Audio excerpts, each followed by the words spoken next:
This is E&P Audio, a service of Editor and Publisher Magazine. Since 1884, the authoritative voice of news publishing. Welcome back to E&P Reports, the official podcast from the staff of Editor and Publisher Magazine. I'm your host, Bob Andelman. This week, our main feature is an extension of the cover story of the print edition from Editor and Publisher, Taking on the Tech Giants. With the help of Washington, news publishers fight to recapture advertising dollars from Facebook and Google. Contributing writer Rob Tornoe brings his story to life in an exclusive conversation with David Chavern, President and CEO of the News Media Alliance. But first, our managing editor, Evelyn Mateos, has the week's news headlines and a special announcement. Evelyn? Thanks, Bob. This week, the Inland Press Association and Southern Newspaper Publishers Association officially merged on October 6th at its inaugural annual meeting in Chicago and became America's Newspapers. This merger unites two of the oldest press associations, creating one of the largest advocates for newspapers and the freedom of expression. Chris Reen, the president and publisher of the Gazette in Colorado Springs, who will serve as the first president of America's Newspapers, said newspaper journalism provides a voice for the voiceless, challenges elected officials, shines a light on government, calls for change when change is needed, and exposes corruption and injustice. In global journalism news, Reporters Without Borders has launched a public questionnaire which aims to reward trustworthy journalism with greater online research and increased ad revenue. Last year, more than 120 media experts drafted the Journalism Trust Initiative, which determined a set of professional standards of journalism. Now, the initiative is inviting media outlets and the general public to consult on the second phase. Through the questionnaire, which asks participants to provide details about their editorial mission, revenue sources, data collection, and more. The deadline closes on October 18, 2019. E&P is proud to announce our 2019 Publisher of the Year is PJ Browning of the Post and Courier in Charleston, South Carolina. PJ was recognized for pushing her newsroom to become digital leaders with successful results. For example, over the course of the last 2 years, the paper's digital subscriptions grew 250%. In addition, the paper has been going on big events, including the purchase of the horse racing event called Steeplechase of Charleston. E&P publisher and owner Mike Blender was on hand in Chicago this week at the SNPA/Inland Press Association annual meeting to honor PJ with our award. But if you want to learn more about PJ and the hard work she's doing at the Post and Courier, make sure to pick up next month's issue. For those out there waiting for the Epi Awards results, judging has just wrapped up, and there are many creative and clever entries this year. Finalists will be announced soon, and winners will be posted on October 23rd. As always, please check out our website for the latest headlines in news publishing and subscribe to our newsletter. Thank you, Evelyn, and congratulations to PJ Browning. Now, here's E&P contributing writer Rob Tornoe coming to us from Philadelphia with a bonus from his E&P cover story conversation with David Chavern, President and CEO of the News Media Alliance. Now, you can watch this interview on the Editor and Publisher YouTube channel or listen on your favorite podcast hub. Rob? Welcome to the E&P Reports podcast. My name is Rob Tornoe. I'm a reporter with the Philadelphia Inquirer and a writer for Editor and Publisher. The journalism industry remains uncertain how to grapple with a digital media landscape where tech giants like Facebook and Google gobble up a majority of digital advertising revenue, leaving table scraps for publishers. One idea is bipartisan legislation that would enable news organizations to band together under an antitrust exemption in order to properly fight Facebook and Google, sit at the table, and negotiate with the larger tech platforms. The move to get Washington involved is being spearheaded by David Chavern, the president and CEO of the New Media Alliance, who joins me here on the podcast. Thanks, David. Appreciate it. Great. Thank you very much for having me. So if you could just walk through listeners to the basics of the legislation and sort of what you hope to gain with it. Sure. And again, I appreciate the opportunity to talk about it. In the historic sense, newspapers had the most direct relationship you could have with a reader, right? we made a physical product in the morning and then we drove it up your driveway and handed it to you while you're in your bathrobe. Right.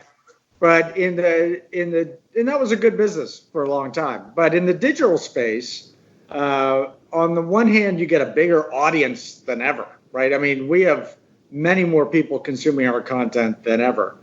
But also, there are now two companies that stand between us and our readers, Google and Facebook. And, the government can't regulate the news business under the First Amendment, but those two companies are our regulators. They determine who gets to see what content, like the news I get to see, how it's different than the news you get to see, whether we can monetize it, what happens to the data around it. In this digital space, they control the distribution. And frankly, we just don't get, it's not a sustainable business arrangement with them.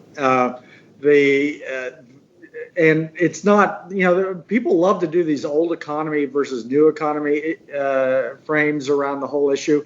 I'm only talking about digital distribution of news content, and that affects my members, but also anybody who's a digital-only news provider. Yeah, as you know, they've all been suffering as well. Right. And if we want to have journalism in the future, it has to be an environment that sustains journalism. And by the way, the platforms pay for other kinds of content, right? They pay for music. They license music content. They pay for TV rights and sports. They kind of uniquely refuse to have a sustainable business relationship with news, and we just have to change that. Speaking of the nuts and bolts, what would the legislation accomplish on behalf of news organizations? In other words, sort of what would be the ask? Sure. They, oddly, the antitrust laws protect Google and Facebook from us. Think about that for a second. Okay. And so if we as an industry want to collectively negotiate over money, over data, over algorithms, over our brands and how they're displayed, under current law, we can't get together to do that. That's collusion, weirdly. Right. Even though the counterparties are massive organizations that actually are monopolists, right? So it would allow us to collectively negotiate, and we talk about four things we'd want to talk about. One is money, okay? And again, the platforms license and pay for other kinds of content. They have to date been unwilling to license and pay for news. Although Facebook recently, right, a little crack in the wall, Facebook recently agreed to pay a few publishers some amount of money. But it's money, it's data. Who gets the data about our readers? And this is in an era, by the way, where everybody says to publishers, oh, you need to get much closer to your readers. You need to have a very close relationship with your readers. But when you work through Google and Facebook, they get all the data. So it's right. Like, have a close relationship with your readers. You just can't know who they are, right? It's algorithms. They decide how our content is delivered to whom. Recently that Google did something we've been asking them to do for a while, by the way, which is give algorithmic credit to original reporting, right? So they said their algorithms that decide who gets to see what news, they're going to start giving credit if you were the first. Right. And then it's brand suppression. In the internet blender, first of all, in a digital delivery of news, brand is everything. We don't own distribution anymore. It's all about brand because you can go on the internet and get anybody. And unfortunately, the platforms tend to suppress brand, which is not only bad for our businesses, it's really bad for the users who then get confused about where news comes from and what the origins of it, and does it come from a good place or from a disreputable place? Right.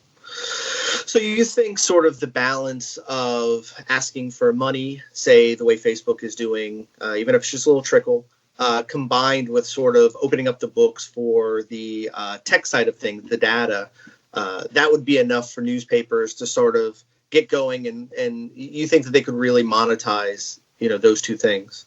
Yeah, I mean, what we know is the audience for our product is bigger than ever. I mean, embrace this irony, which is we have many times as many readers as we did in peak print era, whenever that was. Actually, do you know what the peak print era was? 2006. Yeah, that's just when I was coming out. So I remember it fondly. Well, we have many more readers than we did then, and we have much less money. So if you think about who's getting the money then, we are not creating an unattractive product. The delivery system just gives value to the other players in that system and not to the creators of the content, right? Right. And we just have to rebalance that to some degree. Now, there's no promises. I'm not saying that there's some magic answer that returns us to sort of financial upward stability. But this is a pretty light touch way. I'm not asking for the platforms to be regulated or taxed or any of that stuff. I'm mostly asking just to be left alone. Right. What chances do the legislation stand? I know it's bipartisan, Republican and Democrat sort of spearheading it. But it's tough to get anything passed these days, much less something as contentious as a journalism bill with a president who, frankly, has disdain for free media. And there's this whole impeachment thing going on. So what do you think the chances of actually something coming to fruition, being signed by the president and being enacted actually are? Yeah, I'm actually more optimistic, certainly, than when I started. First of all, you're right. Impeachment, first of all, getting anything done in Congress ever is really hard. And impeachment doesn't make that easier. That being said, there is a lot of bipartisan concern about the news business. And sometimes people are surprised about that.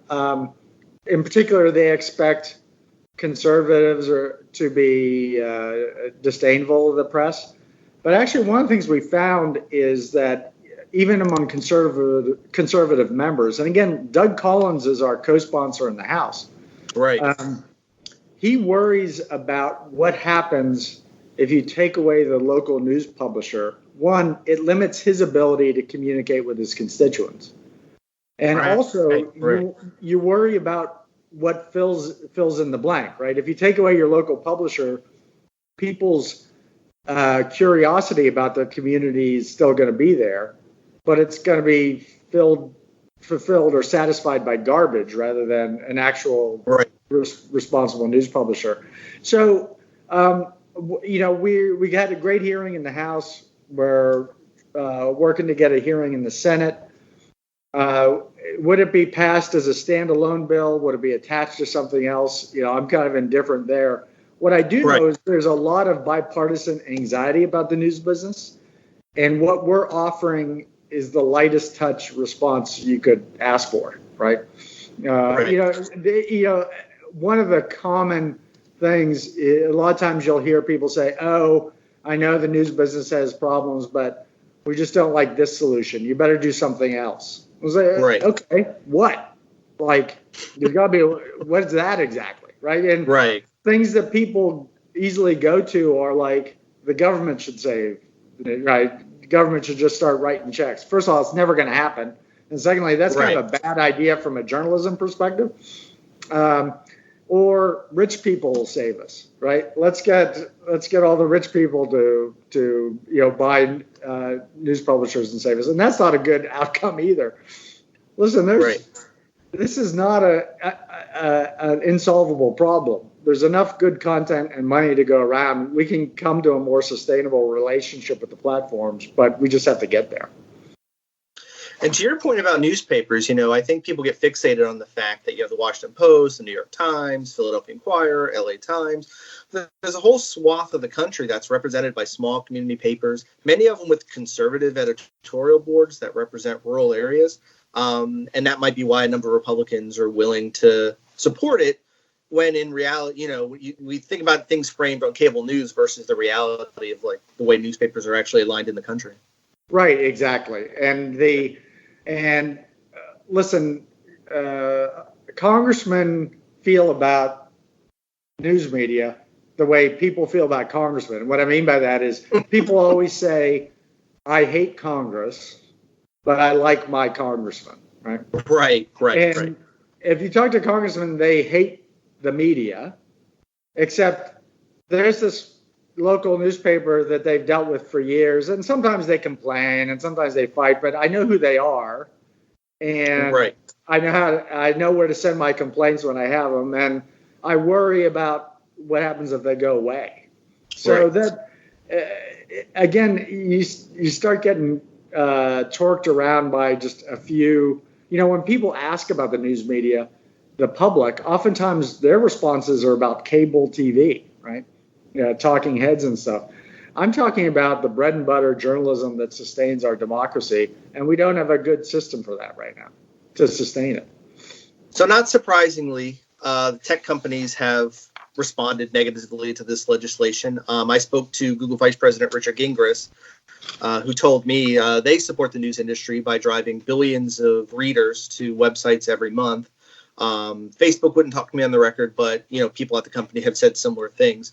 What's your response to that? That is real value. They are providing readers that otherwise news organizations maybe might not have were it not for these tech platforms. Yeah, I mean, yes, and I've said that repeatedly, that it's a great distribution system, right? It connects you with, again, our audience is bigger than ever, right? But if you have a huge audience that can deliver no economic value back to you because the value is taken by other players, I'm not sure why I should get super excited about that. It's right. We're really popular and we can't sustain the business. And by the way, the platforms also don't tell you about all the value they're getting. They collect massive amounts of data around our readers and monetize that for their own purposes. And they return none of that value to us. They use the data for advertising. They use the data to train their algorithms. They use all this engagement around news for their own purposes.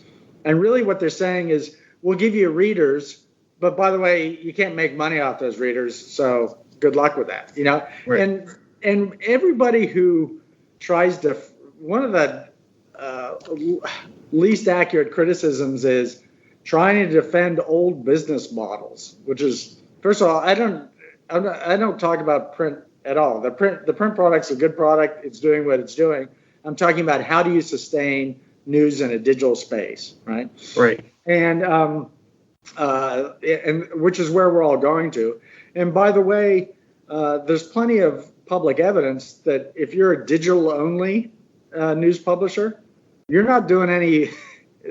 You're not doing any better, right? Right. There's nobody who's found the magic sauce to make money with news content online, and we're all kind of struggling with the same challenges. So this is a digital new economy issue.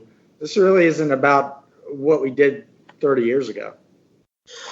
To the point about not monetizing traffic that's coming in, is there a problem in the news industry where we can't convert subscribers or properly take advantage of that traffic to its full extent? Not putting aside the arguments that Google and Facebook are sort of using data and other methods to sort of maximize their ad revenue. Is there anything that news organizations should be thinking of in terms of how best to maximize what they're actually getting from these tech platforms? Yeah, I mean, a couple of places where everybody's going is there's a big focus on what's called reader revenue, subscriptions, right? And everybody talks about the New York Times or Washington Post, but there are other good examples out there. Minneapolis Star Tribune is doing great with digital subscriptions, and everybody's moving there. Right. But first of all, getting growth in digital subscriptions is really hard. People have been trained to not pay for content, right? And we certainly own some of the responsibility for that. But that's also came from a system. You're probably old enough to remember early ages of the internet where people thought there'd be a lot of sites that were going to be advertising supported, right? Right. That wasn't just modeled.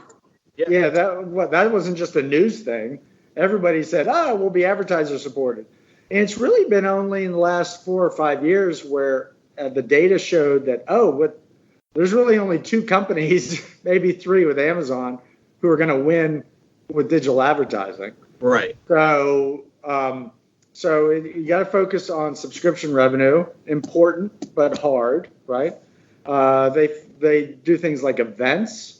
They do things like commerce. New York Times has Wirecutter, where they basically have an e-commerce site.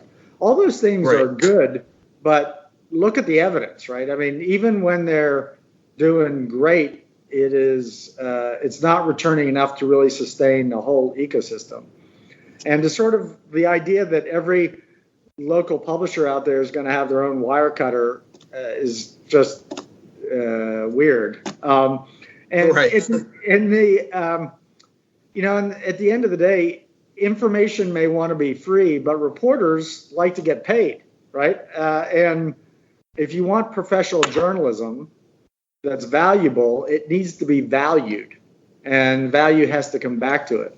And we just need to have value come back to digital news content.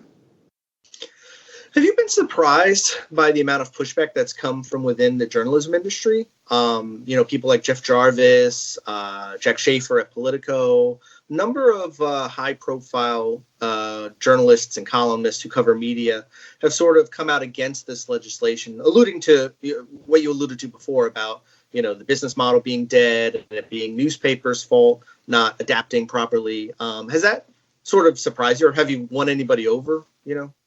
Oh, yeah, we've certainly won people over. That's fine. Listen, people love to fight the last war, right? And everybody has complaints about decisions people made 30 years ago. God bless. I hope they have, fight that all day if you want. If we had time machines, we could all go back and start social media companies and search engines, right? I don't care about any of those old fights, and I don't care about who people are mad at from 30 years ago. God bless. I'm saying, do you want journalism? The future of journalism is digital. Do you want professional journalism delivered in that digital world? And if so, we're going to have to pay for it somehow. And digital advertising ain't doing it, right? So yes, we have to have more economic engagement with our readers. That's fine. But I don't understand why it's so offensive to go to the companies who deliver the stuff and benefit hugely from the engagement from news and from the data in news and ask for some of that value to be returned. I don't know why people find that an offensive idea. Google and Facebook aren't delivering that content as a public service. They do it as their business, and we need a more sustainable business model with them.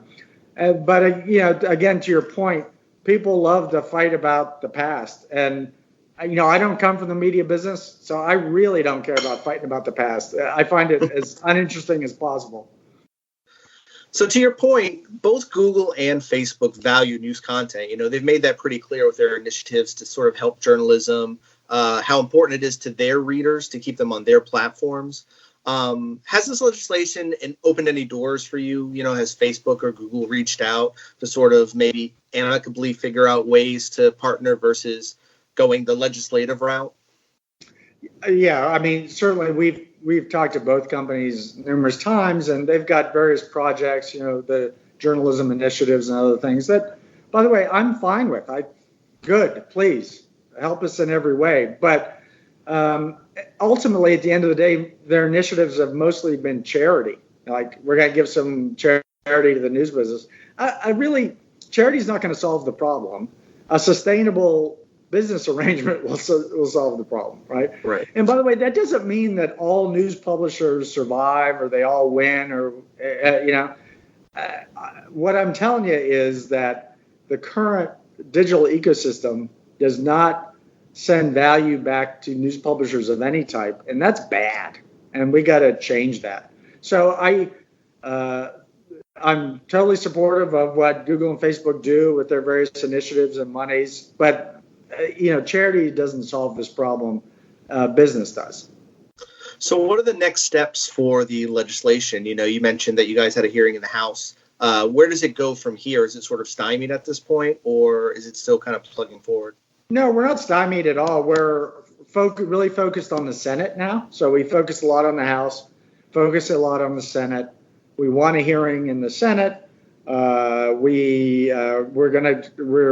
moving the legislative processes, which, by the way, in this country are really, really slow. But we're grinding away, and we're very confident in our arguments.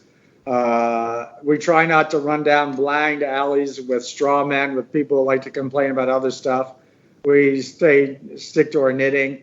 And at the end of the day, this is a solvable problem. As I said, there's a lot of hard problems in the world, man. I mean, there's healthcare and foreign policy and other things. This isn't one of those things.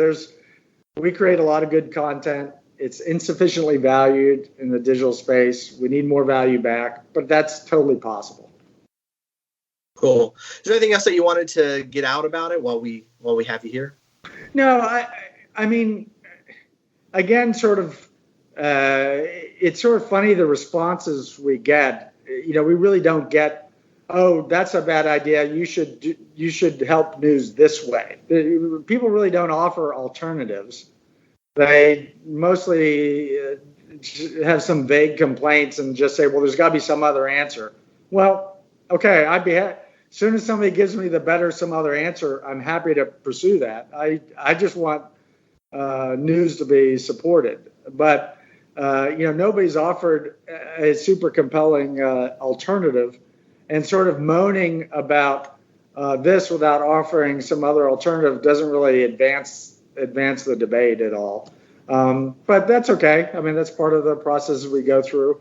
And I just would emphasize that we're not talking about what the news business was. It was, by the way, it was a great business for a long time. But it's not going to be that. It's going to be something else, but it has to exist.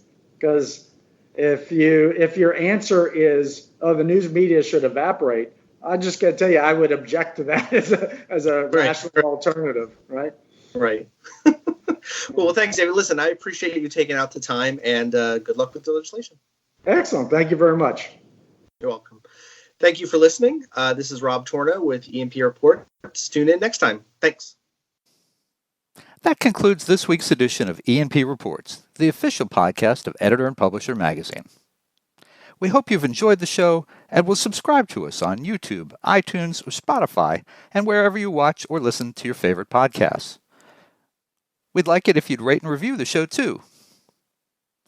Well, this is your host, Bob Andelman, saying thanks for watching, thanks for listening, and let's talk, edit, and publish again next week. This is E&P Audio, a service of Editor and Publisher Magazine. Since 1884, the authoritative voice of news publishing.